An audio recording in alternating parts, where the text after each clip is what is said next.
ડાયાબિટીસના દર્દીઓએ કયા ફ્રૂટ ખાવા જોઈએ અને કયા ફ્રૂટ ન ખાવા જોઈએ? ફ્રૂટમાં ફાઇબર હોય છે, તેથી તે સુગરનું એબ્ઝોર્પ્શન ઘટાડે છે. ફ્રૂટમાં વિટામિન અને એન્ટીઓક્સિડન્ટ હોય છે, જે ડાયાબિટીસના કોમ્પ્લિકેશન સામે રક્ષણ આપે છે. તેમજ ફ્રૂટ ગટની હેલ્થ પણ ઇમ્પ્રૂવ કરે છે. તેથી ડાયાબિટીસના દર્દીઓએ ફ્રૂટ સંપૂર્ણ બંધ ના કરવા જોઈએ. તો ચાલો જાણીએ કયા ફ્રૂટ છે કે જે ડાયાબિટીસના દર્દીઓ ખાઈ શકે. સફરજન, પપૈયું, જામફળ, નારંગી, મોસંબી, દાડમ, કીવી અને બેરીઝ.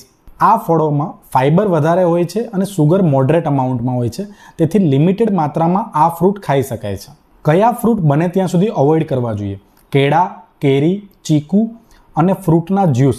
બને તો આ વસ્તુઓ સંપૂર્ણ અવોઇડ કરવી જોઈએ, અને જો લેવાનું થાય તો 1 કે 2 પીસ જ લેવા જોઈએ. ખાસ કરીને ફ્રૂટના જ્યુસ સંપૂર્ણ અવોઇડ કરવા જોઈએ, કેમ કે ફ્રૂટના જ્યુસમાં ફાઇબર્સ નથી હોતા, માત્ર સુગર હોય છે. તેમજ ફ્રૂટનું ટાઈમિંગ અને ક્વોન્ટિટી પણ મેટર કરે છે. સવારે નાસ્તા પછી અને બપોરના જમ્યા પહેલાં 1 ફ્રૂટ ખાઈ શકાય. સાંજે 4-5 વાગે પણ 1 ફ્રૂટ લઈ શકાય, પરંતુ ડિનર પછી ફ્રૂટ અવોઇડ કરવું જોઈએ. કોઈ પણ હેલ્ધી ફ્રૂટ જો અતિશય માત્રામાં લેવામાં આવે તો તે ડાયાબિટીસ માટે હાર્મફુલ બને છે. તેથી ક્વોન્ટિટી મેટર કરે છે. દિવસમાં 1 થી 2 ફ્રૂટ જ લેવા જોઈએ. તેમજ જો તમે ઇન્સ્યુલિન પર છો અથવા તો કોઈ કિડનીનો પ્રોબ્લેમ છે તો ડૉક્ટરની સલાહ સિવાય ફ્રૂટ ન લેવા જોઈએ. ડાયાબિટીસ માટે ફ્રૂટ દુશ્મન નથી, અસમજદારી દુશ્મન છે.